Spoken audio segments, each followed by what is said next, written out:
Fuel Institute of Advanced Driving. Drive with confidence.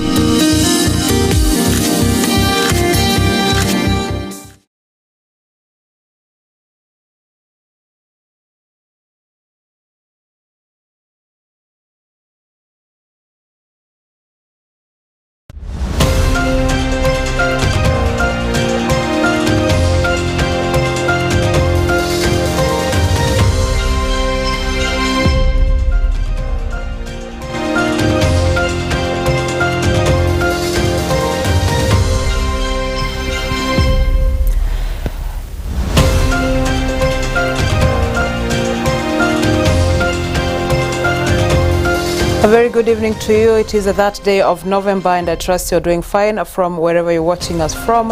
This is Mwangaza Prime News and my name is Daisy Paul. Our sign language interpreter is Vivian Ongeshi and we welcome you to this bulletin tonight. Now, Tanzanian President Samia Suluhu Hassan has been sworn in for a second term amid tight security following an election marred by a violent protest and rejected by the opposition as a sham.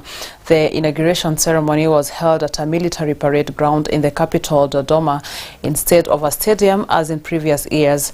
It was closed to the public but was shown on live on state TV, attended by presidents of Burundi, Zambia, Mozambique, and Somalia, the vice presidents of Uganda, Zimbabwe, and Comoros, the high-level representatives of dozens of other foreign nations.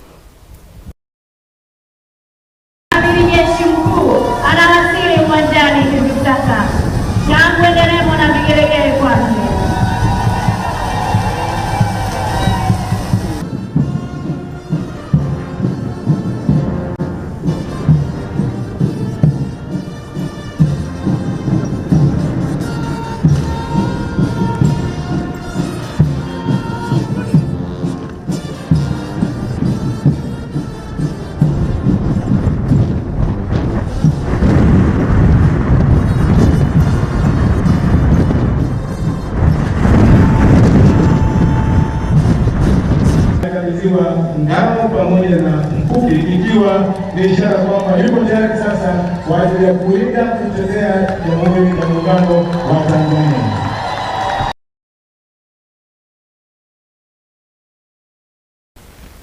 And tension was high at Akitale Law Court today when students protested against delayed mention of a case in which a police officer is accused of allegedly shooting dead their colleague. The officer in the rank of a constable reportedly shot Mwangi, a second-year student, over a love triangle. The students say the hearing was moved from 8 a.m. to 2 p.m. and they want justice delivered early. Mshukiwa Omondi lazima kuwe na wakili kotini. Tutaendelea na hii kesi yake saa 8.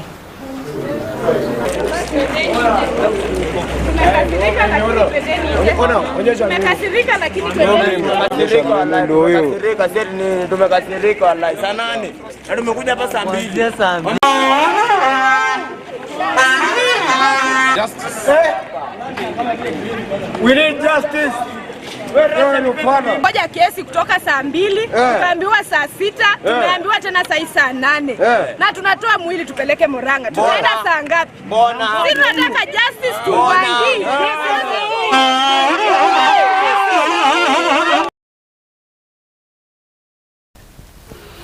Though the number of journalists who have faced harassment in the line of duty has reduced from 130 in 2024 to 95 in 2025, the Kenya's Global Press Freedom Ranking has dropped from position 62 to 116, according to the latest report from Reporters Without Borders. This decline has attributed to the many unresolved cases involving attacks on journalists, with perpetrators yet to be brought to justice. As the world marks International Day to end impunity for crimes against journalists, various stakeholders say one major reason for the lack of accountability is that many of the perpetrators are police officers, the very individuals tasked with investigating such cases. Said that in 2025 we have 95 cases of press freedom violations. While it is a drop from 130 cases that we had last year, But you notice that globally in the Press Freedom Index by Reporters Without Borders, Kenya dropped from number 62, I think, to number 116. Two major contributors. One is, we had a foreign journalist killed in Magadi, and we have no conviction. When you are coming to, and the lack of conviction is specifically why we are here today. Impunity, that we have people who perpetuate crimes against journalists, and we're not seeing them being called to justice. We are not seeing any prosecution. We are not seeing any compensations and all that. So when you do that, you have people who attack journalists. They are known, but we don't know what happens to the cases. We are not seeing accountability. That, number one, it's a threat to press freedom. And number two, it causes Kenyan ranking globally to go lower and lower. And whichever way we look at it, the duty bearers, specifically now the police and public prosecutions, must hold people to account. And the problem we have with the police is twofold. On one side, we deal with them as perpetrators of these attacks, but on the other side, we go back to them to investigate and arrest. And when they fail to do their job, and when we fail to have these prosecutions, that's where we end up here as a country. So we have spoken for quite a long time as a guild about safety, about action such as prosecution, holding to account the people who harm journalists, and they are known. And now it looks like the stage has come for us to stop speaking from these podiums here and get to those offices where action is expected from, to ask what is the status of this case with a list so that we know what is going on. Without that, we think that some of these officers that have that responsibility have joined the ecosystem of impunity, because you don't harm a journalist, you harm another tomorrow and another one the next week, and it's quiet, and we pretend like things are normal. It's not going to be normal. Education Cabinet Secretary Julius Ogamba has said that the government cannot pay off the arrears owed to the lecturers at once, but can be paid in two phases. He has appealed to them that they call off the strike and take 2 months to deal with the CBA issue separately. The difficulty is not that the government doesn't want to pay the 7.7, but the funds are not available to be paid because they were not budgeted for. So the idea was, we will do some reallocations and through supplementary one, pay 50% this month of November when supplementary one is being done, and then the balance will be factored into the budget of the ministry for financial year 2026-2027. And that's how government works, that's how planning works, that's how budgeting works. But they rejected this as well. But tomorrow, we are in Parliament with them. So we'll be meeting there with Parliament, officers from the ministry, officers from Treasury, officers from the unions, and we'll brainstorm together and see whether we can come to an agreement tomorrow. In the meantime, the 12 universities that are completely not teaching, some of the senates have made a decision to close, including JKUAT, which closed yesterday, and others are meeting to assess the situation of the students, because they've not been in class for almost 50 days, to make a decision on whether to close or not. But as a government, we are doing something to resolve that challenge, because it's a challenge that is life, but it's a challenge that is on our table through past non-decision making, and which is what we do not want to do now. For this particular government, we want to resolve that issue so that in future we don't have lecturers going on strike every other time. So that's really the challenge that we have, but we are working towards resolving it, and I want to encourage the unions to consider the offer that the government has given, because previously, whatever offer that we had given, we have already made good. So we are not in arrears in any sense. And also, the students that are being punished now, and I thank them for being calm and remaining calm as they wait. The students that are being punished now are not there in 2017. They were not there in 2021. They are current in their payments to the lecturers. This is actually a historical debt or a pending bill, for lack of a better word, which can be resolved in other ways other than going on strike and denying the current students the studies when they have already done their part. So I'm just asking the unions to look into this issue and be open to discussion so that we can have it resolved. The other issue that they had of the negotiations of the CBA of 2025-2029, the negotiations are ongoing. So you really cannot say you want to go on strike during the negotiations, because that then puts pressure on everybody to make maybe to accede to terms that may not be viable or that may not be fair. My appeal to them was that call off the strike, take a month or take 2 months, deal with the CBA of 2025-2029 separately out of the strike as we resolve these issues. So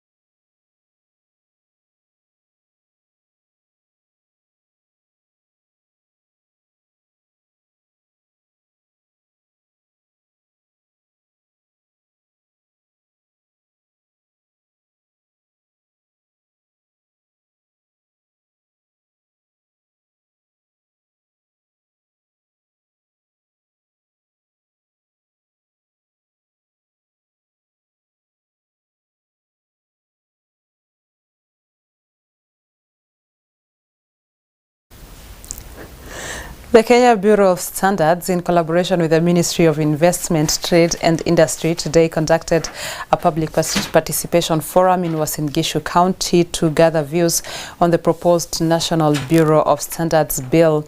The new bill seeks to repeal the Standards Act Cap 496, which has been in existence since 1974, marking nearly 5 decades of implementation. According to Erastus Kateve, the Industrialization Secretary in the State Department for Industry, the proposed legislation aims to modernize the country's standards framework and align it with the 2010 Constitution.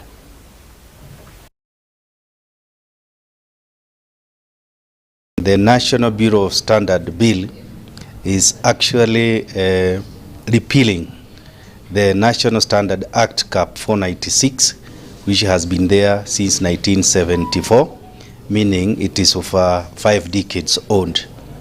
Our purpose is to make sure that matters trade, matters industry, matters investment, matters meteorology are taken care of.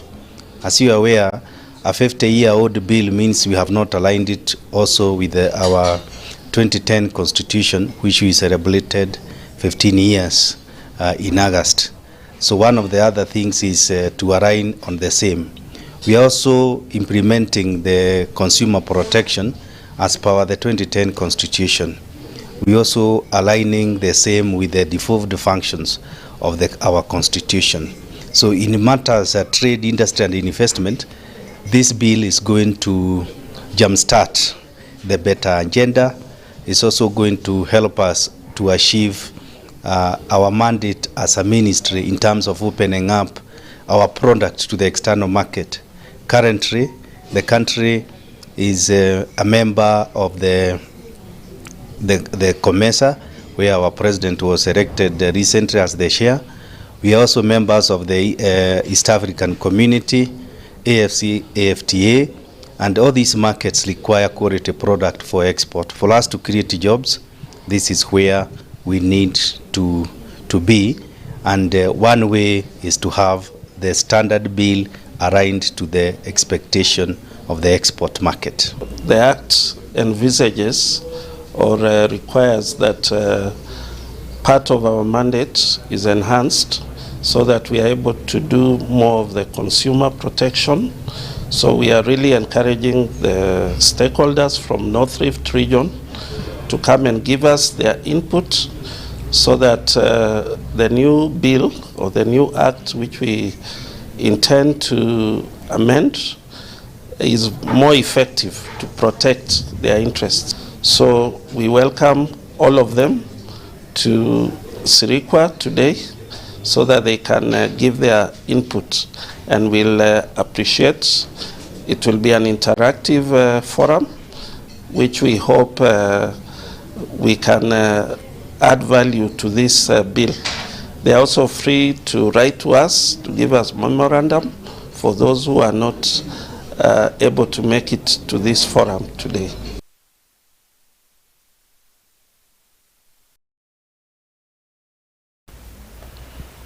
We are now taking a short commercial break, but don't go far. We're coming back with more in a short while.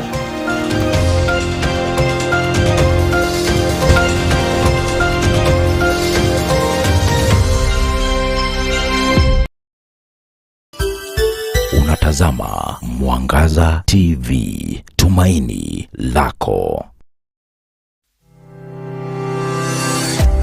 Kemuma Engineering Systems tumetambulika kwa uuzaji wa vyombo na vifaa vya usalama kama vile CCTV, intruder alarm systems, electrical fencing, razor wire, intercom systems, access control systems, automatic gates, general electricals, fire and smoke alarm system, na fire extinguishers, solar panels, batteries, inverters, na charger controllers.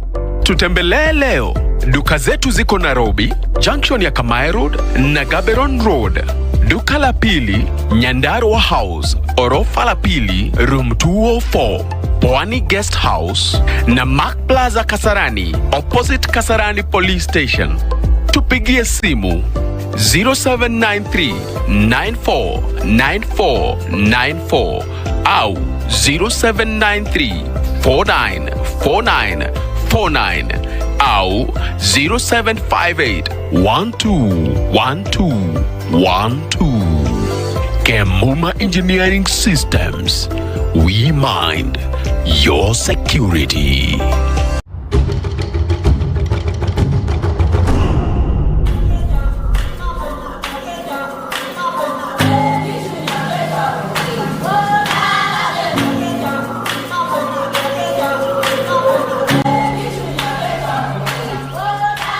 On 7th November, it is our day.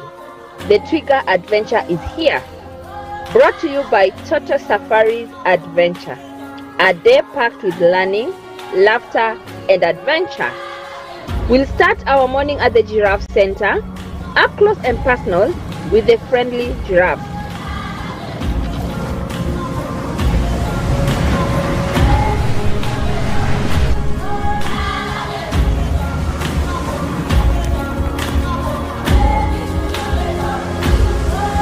Then off to Kazuri Beads Factory, where we'll learn the journey of making beads and even try the art of beading ourselves. Next, we head to Mamba Village to see crocodiles, ostriches, and tortoises and discover fun facts about them. After all that, exploring and the fun continues. Jump, spin, and laugh at the merry-go-round, trampoline, and enjoy a refreshing boat ride. And yes, well, we'll end our day with a delicious lunch to refuel after all the fun. Everything, transport, park fee, care, and lunch is all included for just 3,000 Kenya shillings. For more detail, call or WhatsApp on 0724 427270. Toto Safari. Travel, learn, have fun.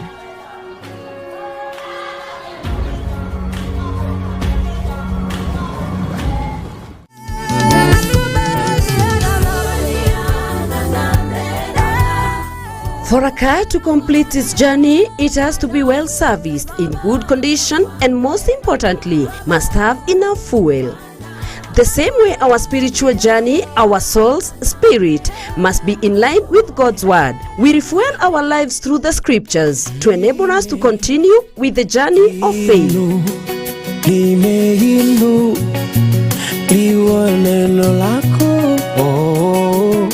Through Growth Tuesday, a day to reflect on God's word for inspiration and strength. Join Daisy Kasale for your midweek refuel from 2 p.m. to 4 p.m.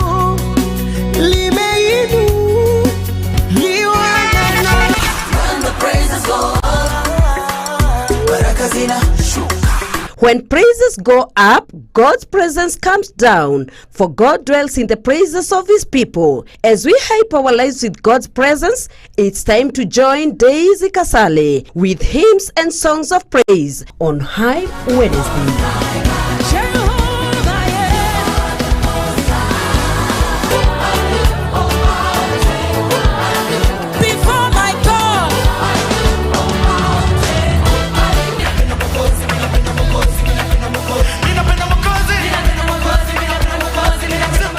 From 2 p.m. to 4 p.m. only on Mwangaza TV.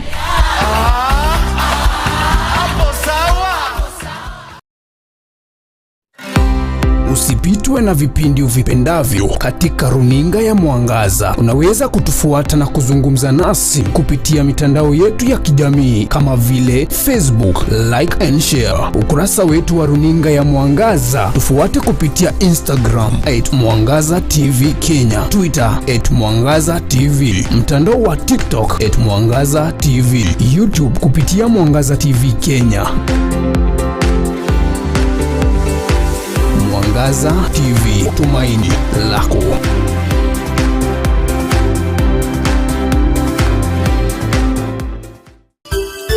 Unatazama Mwangaza TV, tumaini lako.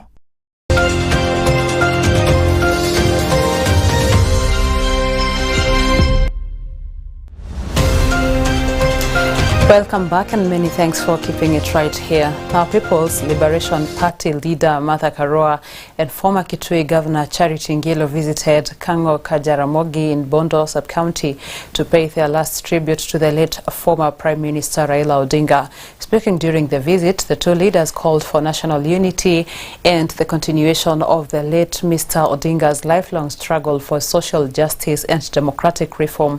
Martha Karua described Odinga as a warrior for social justice and urged leaders across the political divide to honor his legacy through sincere action, emphasizing that the struggle for a better Kenya must continue, promising that they must complete the journey. Visit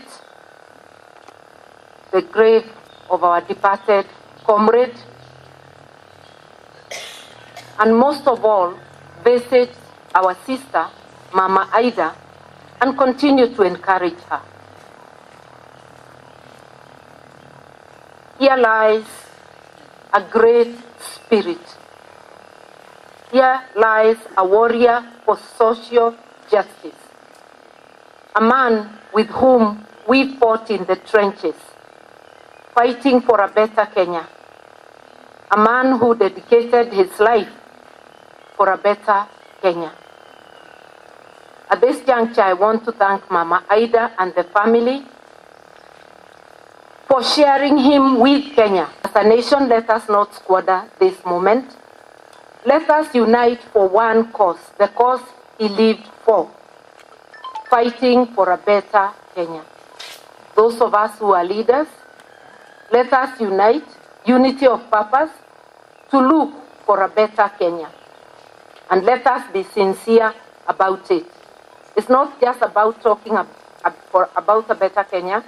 It's about actions that contribute to making a better Kenya. Today we are meeting here with our friends. We have just come also to pay our last respects. And when I say last respects, I don't think so. We'll continue to respect the man who lies here, indeed for the deeds that he has done in his life, and helping each one of us to do what we have got to do, what is right for this country. Amaida, we respect your husband very much for all the years that you have known him. He was your husband, but he mentored a lot of us. And he helped helped us to know in leadership is about serving, and serving courageously, and serving selflessly, and knowing that it's about the nation that comes first.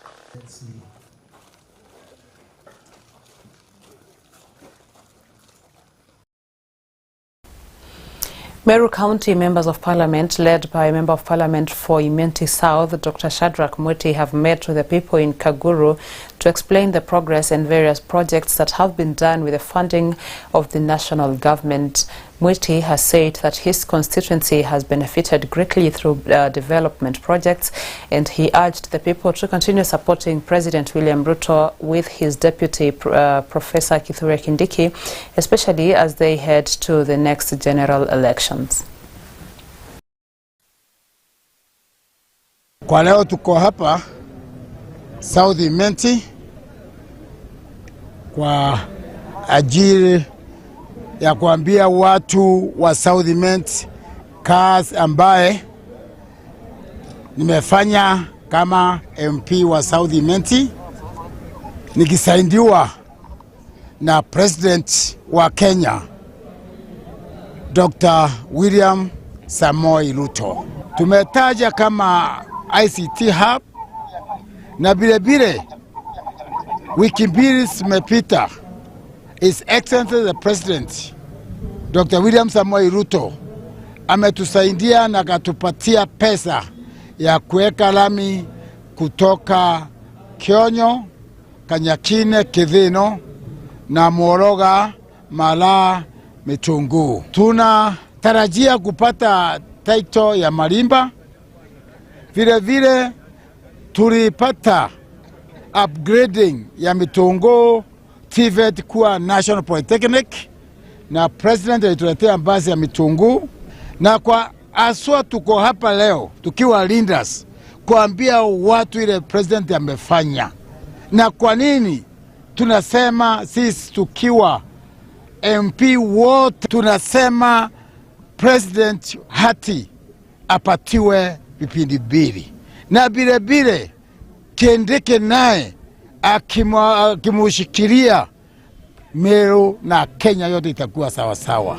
Na mimi vile nimewaambia wakinipatia nafasi nitaendelea kufanya kazi. Omba watoto wa shule na wazazi wao. Mimi naomba tuchunge watoto wakati wa likizo, na mimi nasema ni aibu kubwa sana sisi wa Meru tukitajwa tukiwa karibu number 1 na maneno ya teenage pregnancy. Teenage pregnancy ni ndoda sugu kwetu na ni kitu tunaweza zuia. Rangu ni kusema tafadhali wasee wa nyumba 10, area managers, ngao, tuchungeni watoto. Na sijui ama tutatoa mwelekeo tuseme in future kila mtoto, huyu mtoto akipata mimba, akienda hospitali kujifungua, wacha tuambie, kwa sababu kuna mahali ya mama ya mtoto, wacha hata baba aweko hapo, so that at that point in time tuweze kujua ni akina nani wanaharibu watoto wetu.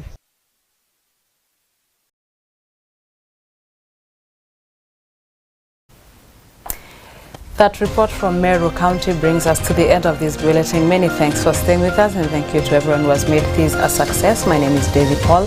Vivian Wangeshi for sign language interpretation. On behalf of the entire crew, we're wishing you a good night.